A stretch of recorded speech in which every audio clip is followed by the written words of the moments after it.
We are gathered here today to witness the holy solemnization between these beautiful ones. If there's anyone here seated who believes these two should not be joined as man and wife, please speak or forever hold your peace. Enjoy Junior Black Friday deals, 99% off on treasure hunts, flash sales every Friday from the 8th to the 29th of November 2019.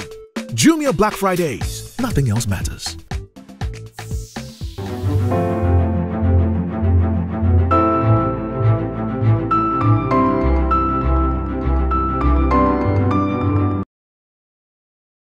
Good evening, our dear viewers. I welcome you to have an insight program.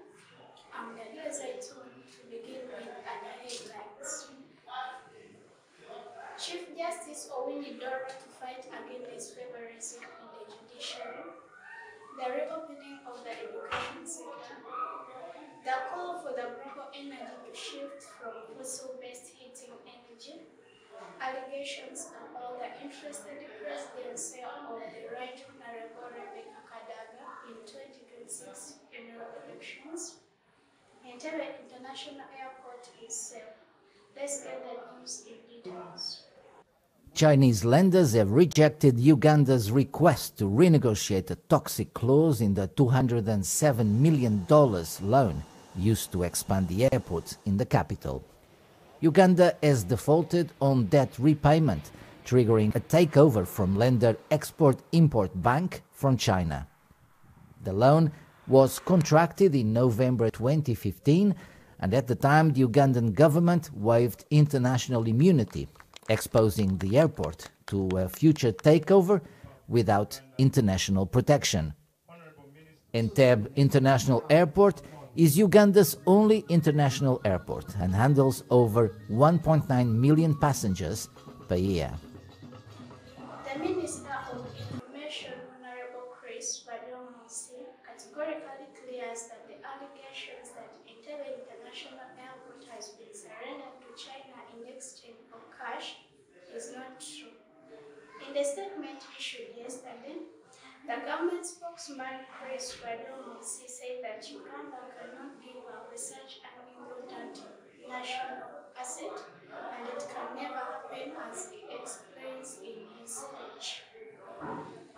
For the case of the education sector, Uganda is currently ranked first among the countries that have been totally closed the education sector as a result of COVID-19.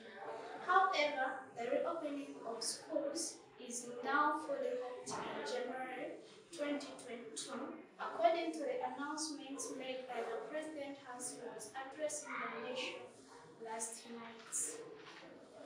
Museveni has warned teachers and the heads of these institutions to comply with the guidelines that have been given.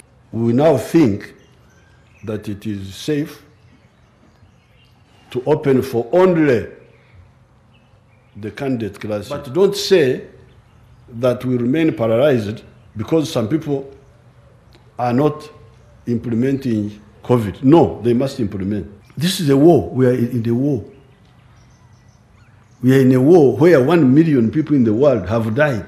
Minister of Education and Sports Janet Museveni has also reassured teachers in private education institutions that all efforts have been undertaken to ensure that they get the 22 billion shillings that was given to them by the President. We have discussed this with the Ministry of Finance and Economic Development, the Microfinance Support Center, together with the leadership of the teachers from private institutions and UNATU, to discuss these bottlenecks preventing teachers from accessing this money. At the same event, the Director of Public Health at KCCA, Dr. Daniel Okello, has reassured teachers that the closure of schools in the event that a learner or a member of staff tests positive for COVID-19 will only be a last option.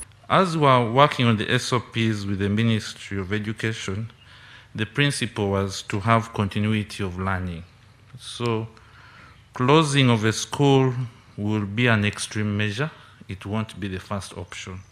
Learning is expected to resume on the 15th. Since the country's oil imports are rising by $20 billion of the respective gross domestic product per annum, the former Minister of Trade, Honorable Amelia Chamba, currently the Presidential Advisor on Industries, previously raised a question about how Uganda will achieve the translation of its unlocked potentials to industrialization, and this was discussed in the parliamentary meeting that sat yesterday. Let's get the more information from John.